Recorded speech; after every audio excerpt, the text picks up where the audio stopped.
welcome to the latest edition of Business Insights, brought to you by Business South. My name's Kate Pearce, and I've been asked by Business South to interview some of the leading names in business in the Central South region for this series. We're going to be finding out how those leaders have navigated their way through the pandemic, the challenges they've faced, the lessons they've learned, and looking ahead to see what the future holds. Today, I'm delighted to be joined by Karen Stanton. She's the Vice Chancellor of Solent University in Southampton. Professor Stanton has over 20 years academic leadership experience, and she's a great believer in the way education can transform lives. She has a particular commitment to widening access. Karen, the past year has affected everyone in different ways, but I think students have had a particularly hard time of it, haven't they? I mean, my heart goes out to them. Would you have wanted to be a student during the pandemic? Oh, I think that's a really good question, actually. And I agree with your statement. Students have had a really difficult time, and obviously the most recent news about when the majority of students can return, which is now looking like the 17th of May, just adds an extra kind of layer of uncertainty onto the end of what has been a really, really difficult and challenging academic year. That said, I have to say we've recently run a sort of satisfaction survey to see how students are feeling about things. And actually what we've had is really, really positive feedback, over 80% satisfaction with the delivery of our teaching, which of course the majority of which has been online. And I just think that's real testament to the academic community who've had to respond so rapidly with such creativity, really, to delivering the education for those students.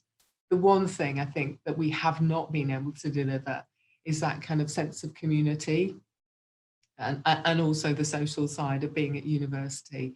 And that's the one thing I think all students have struggled with, and I certainly would have struggled with, if I'd been a student, an undergraduate or postgraduate during the last 12 months.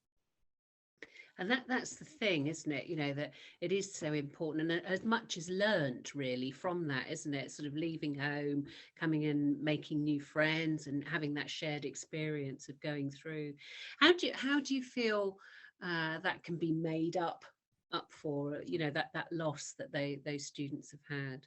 Yeah, I think there's several things that we as a university, and indeed other universities up and down the country, will be doing. So hopefully, if we can have the majority of students back at the end of May, we're adding on, if you like, a couple of weeks to the academic year. Not so much in terms of the academic studies per se, but really to provide sort of additional help and support. So for example, for those students who are graduating this year in what is going to be a very challenging employment market for them, we're putting on extra support through our careers and employability service to help. And I think for September, again, we're looking to start the academic year slightly earlier. And again, not so much in terms of the academic studies, but really to enable students just to come back to university or to start their university career and kind of get to know their group, get to know their class, get to know the university. And again, just have that opportunity really to undertake kind of some social activities, as well as getting to know their academics and get to know, what the next year is actually going to hold for them. So we'll put in extra support and kind of scaffolding both around the end of the year and the start of the new year. But there's no doubt this has been a very challenging year for the whole student body.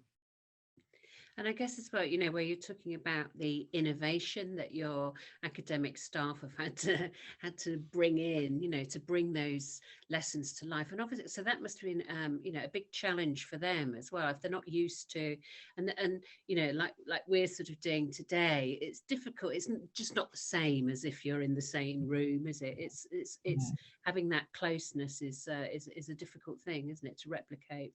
It's just been a massive challenge. And I think, reflecting back on when we started to realise that we would have to move very rapidly into a completely different business model, completely different way of delivering the education, we had very little time, like every other organisation and institution up and down the country. You know, we literally had to turn the way that we deliver our education around overnight. And so for the academic community, that was huge. You know, I think going into this, we would say we probably had about 25% of our academic materials available online. Of course, we've now got 100% of those materials online. So that has required an enormous effort, actually, on behalf of the academic community, just to deliver that. And that's been a real added pressure, I think, on that community.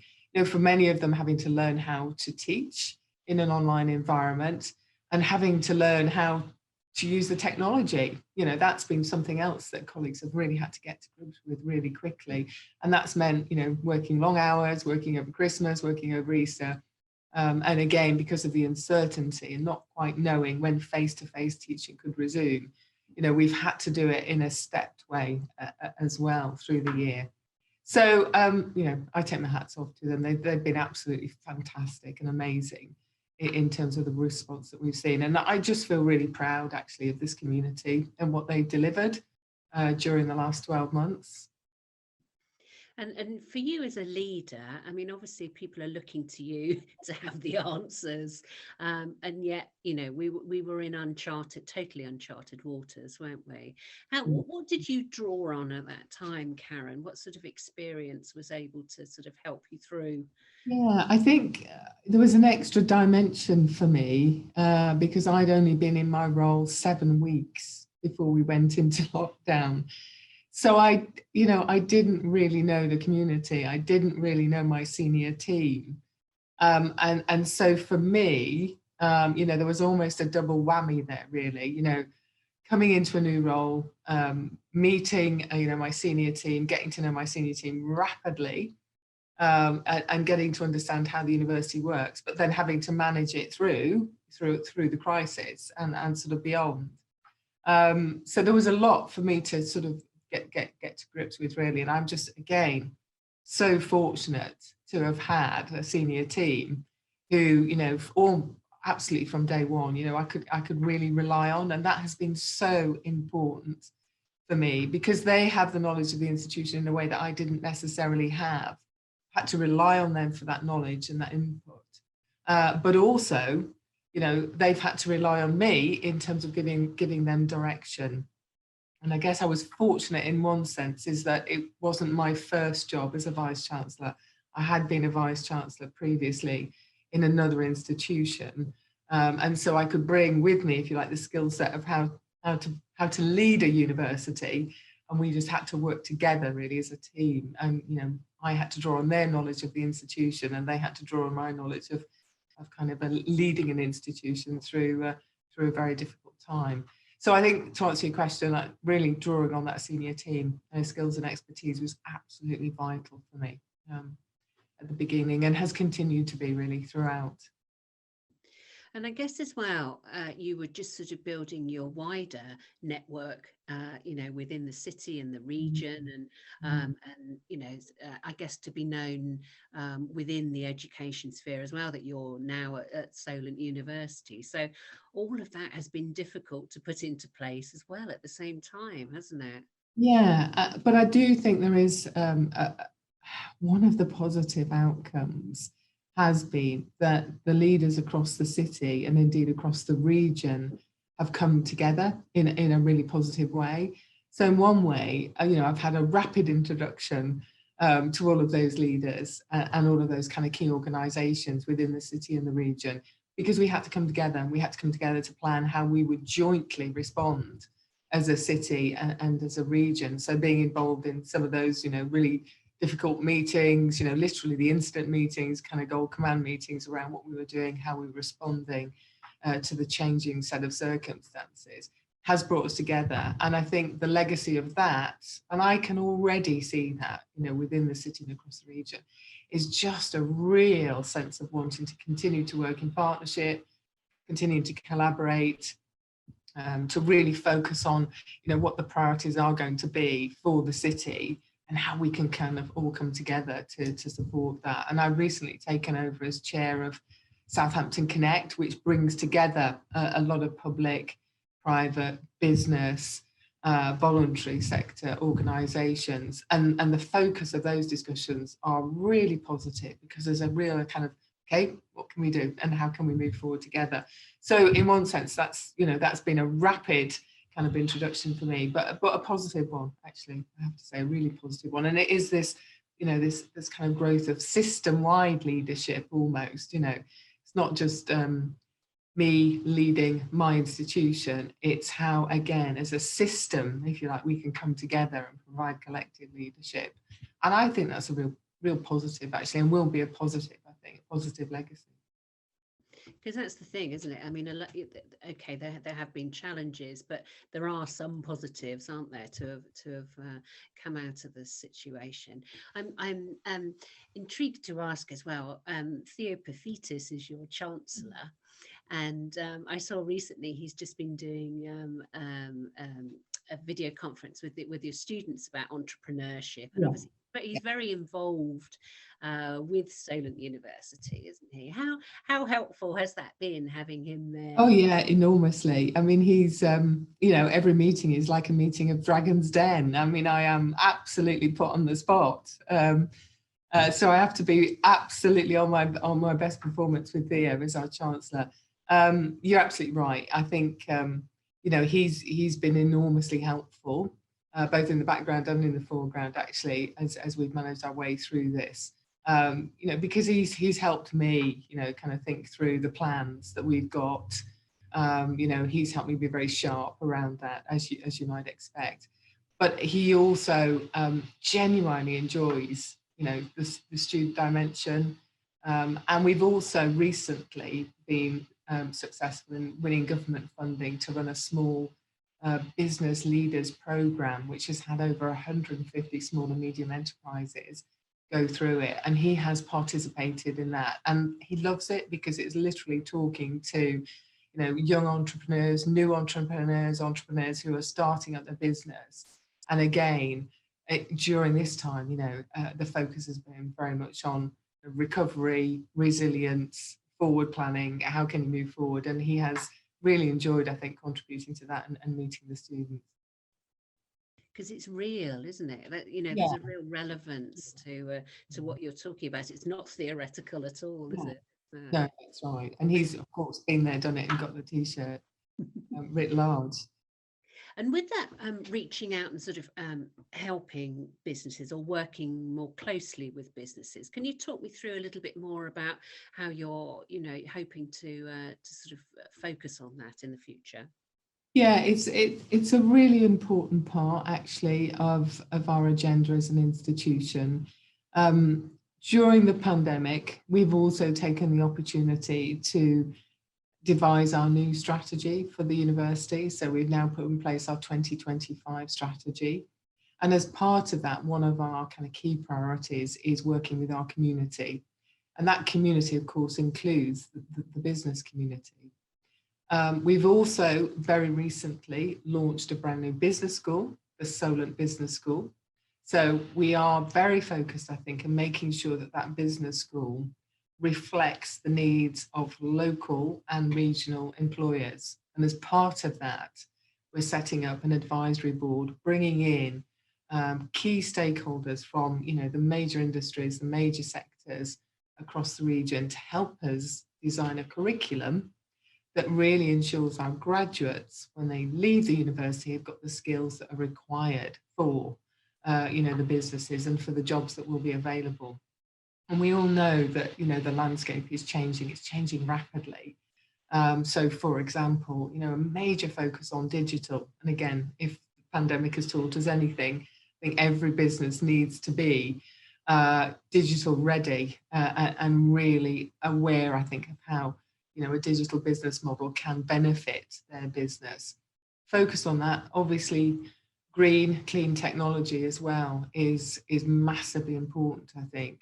And so in creating that new business school, in bringing in businesses to help us develop the curriculum, and then I think getting those businesses to work with our students, placements, internships, live briefs, lots of things that we can do as a university to support businesses. And then, as I say, through small business programs, through a number of programs that we're running, literally working with business to help them create their future business plans, resilience models, and build back better, if you like to use the phrase. So it's a big part of who we are and what we do. And I think we like to see ourselves not only as a university that's really based in the centre, based in the community, but actually of the community as well. And as I say, in terms of the priorities that we've set ourselves, it's one of our top 3. And with those priorities, I mean, have you completely revisited those in the light of the pandemic? Has everything had to change? Yeah. We have. I think because, as we were saying earlier, there are a number of positives to come out of how we have had to respond, and what we've learned from that. And I think as long as, we are listening to the students, we continue to listen to the students in terms of what they want, we can really begin, I think, to take advantage of, the hybrid learning model that we've now created. I don't think for 1 minute we would want to say that we're going to go wholly online. That's not who we are as an institution. But certainly there are benefits, I think, of a hybrid model. For example, many of our students have part-time jobs. So I think the opportunity for those students to know that they've got access to all of their learning materials, they're all online, they can play, that video of the lecture or the tutorial, I think that actually will work and help support our students and those students who want to come and study with us. And you said at the beginning, my commitment to widening access, and that is hugely important to this institution, in its DNA, is making sure that students from all sorts of different backgrounds can actually study and undertake a higher education. So I think we take advantage of what we've learnt. We have literally lifted the bonnet, if you like, on everything that we do as an institution, and taken a good hard look at, where we want to position ourselves. What is it that Solent wants to be known for? What's our USP? Where are our strengths? And really, how can we focus kind of the resource base that we've got around that? And I think that's, it's been challenging to do it because we've been managing the pandemic as well at the same time. But it has given people, something, I think, to hang on to and to look forward for and with. And I think, part of that leadership role, particularly, during the last 12 months has been, to be honest, about where we are, to manage the immediate and the short term, and to set out plans, but also really to give people that sense of, well, where are we going, when we come out the other side. And so that's why I felt it was really important that myself, senior team, and colleagues right across the institution, and indeed the students as well, could get involved in thinking about that. And it will be an ongoing conversation. I think, as we've been saying, every time I kind of present the new strategy, it's not a straitjacket. And if the last 12 months has taught us anything, we have to be able to be flexible, work with the context that we have, and plans change.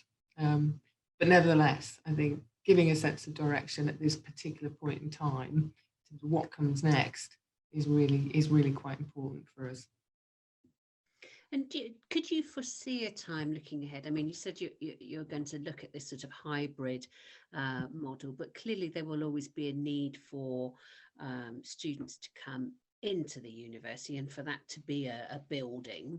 But could you foresee a time perhaps when you won't, I suppose, because lots of businesses are having to look at the moment as to whether they have these great big headquarter buildings, and whether that, or whether they change their model. Is that something that you're also looking at with? Yes, we are. Absolutely, we are. So I think we've set out sort of a 3-phased approach to this.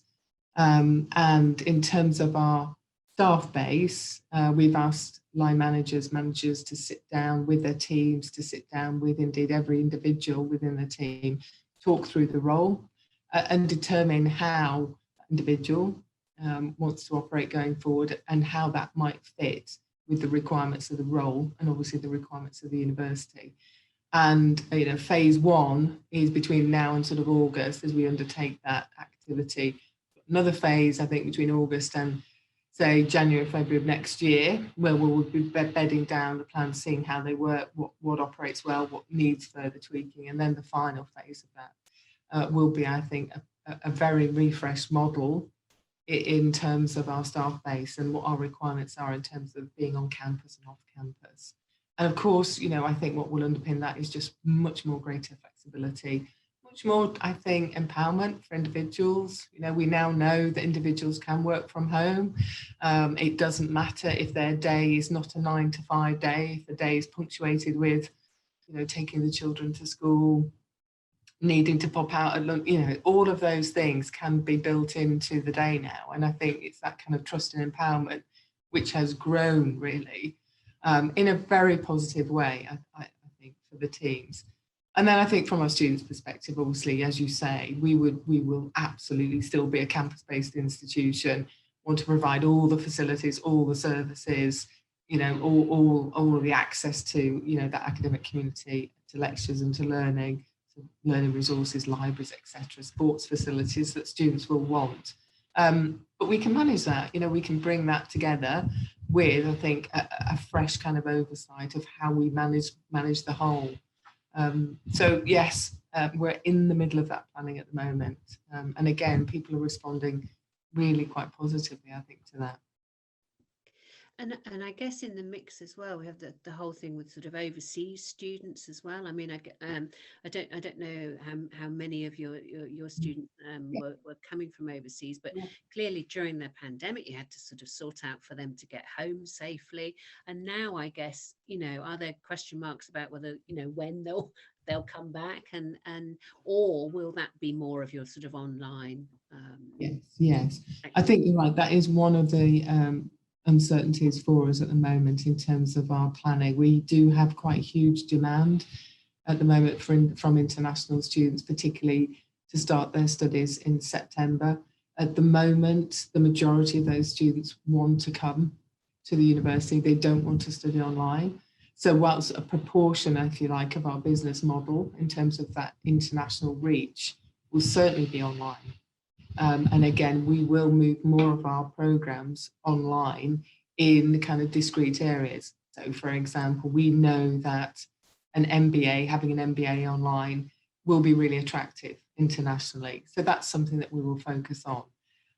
But at the moment, the majority of our international students, I think, still want that experience of coming to the UK, coming to study at Solent. And so I think we're being realistic about when, and it will be when that market picks up. And I don't anticipate that everything will be in the right place for September. But we do have multiple entry points. We have an entry point in January, we have an entry point in April. And I think as the landscape changes with vaccinations, testing, quarantine, international travel, rules and regulations change, we will have to adopt and adapt to that, really, in terms of that really important market for international students coming to study with us. And again, obviously, we work very closely with the government on that and with our national body representatives to manage that. But the demand is certainly there, and I think will continue to be so. Just thinking about it, I mean, in some ways, there has been this big push for many years for sort of lifelong learning, hasn't there? And I'm just wondering whether where you move into this hybrid model, it makes that lifelong learning more possible for people who have busy lives. And, like you say, if you could, do your work and then do your studying as well. I mean, it just seems to open up those doors a little bit more as well, doesn't it? It really does, actually. And to back that up, actually, the government has recently announced a number of key changes which will support that lifelong learning agenda. So as part of the Skills for Jobs white paper, which was recently published, there's a lifetime skills guarantee built within that. And I think sitting behind that, the government is looking to restructure how individuals, citizens, if you like, can draw down a student loan, and there's a commitment to enable them to do that throughout their life. So you might want to draw down, rather than a 3-year undergraduate degree, and draw down that student tuition money at that point to support that. Much more flexibility, much more modular study, and the opportunity to study at different institutions as well and take kind of credits with you. So that's a big change, which supports, I think, the government strategy around skills, focus on skills, a focus on building back the economy, the local economy, and actually enabling, the population, if you like, to have an opportunity to retrain and constantly retrain. Because I think, again, the trend, as you will know, is that rather than join a profession or take a job which you would stay in for the length of your career, there's going to be much more movement, I think, around that with the workforce. And I think to support that, you will constantly need to retrain. So I think the concept of what was very traditionally perhaps BTEC or A levels, and then a 3-year degree, and maybe a postgraduate, and that was it in terms of your education, I think that will change very much. And the mindset around that will change. Well, I think that's really positive. I do think that's really positive. Definitely, definitely, and it's exciting, isn't it, to think Yeah. that you can carry that forward and dip in, and as you say, Yeah. as the needs arise, you can add more skills, can't you?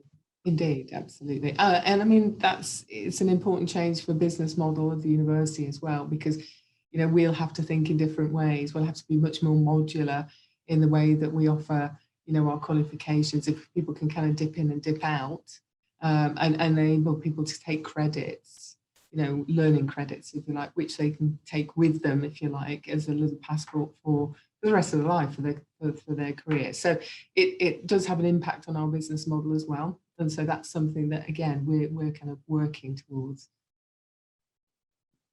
And as you look to May and your students coming back, is that going to be the highlight so far for 2020? What else are you looking forward to in 2020? Yeah, well, you're absolutely right. I mean, that is going to be the highlight. I think probably it won't be May, because in many ways, students have already finished their studies actually by the time that they'll be allowed to come back to campus. So it's going to be September, I think, before we really be able to celebrate. And that is undoubtedly going to be the highlight, not just for me, but for the whole of this community. And we're really looking forward to it. I was talking to the president of our student union just this morning, and he's Greek, and he's been stuck in Greece for the last 12 months. And he's just come back, and I'm just so excited to see him virtually in a bedroom in Southampton. That's a big step from being in Greece for the last 12 months. But I mean, he will be coming into campus next week, and that's going to be the first opportunity I will have had to meet the president of the Students' Union face to face. So that, even that is actually really quite exciting for me, and hopefully for him as well. So, over the next couple of weeks, I think as the country starts to come out, hopefully restrictions continue to ease, and we are on hopefully a journey which doesn't pull us back at some point. I think we'll all just take delight, and even if it's kind of small delights in the smaller things, actually, we just took for granted that we haven't been able to do, but actually will mean a lot, and they'll mean a lot more, I think, and always mean more to us, I think, as we go forward. So I'm really looking forward to it. Can't wait. Well, thank you so much, Karen, for your time this morning. It's been really interesting hearing from you, and looking forward to seeing all those students back again. It would be great. Thank you very much. Thank you for your time today. I've enjoyed it. Thank you very much.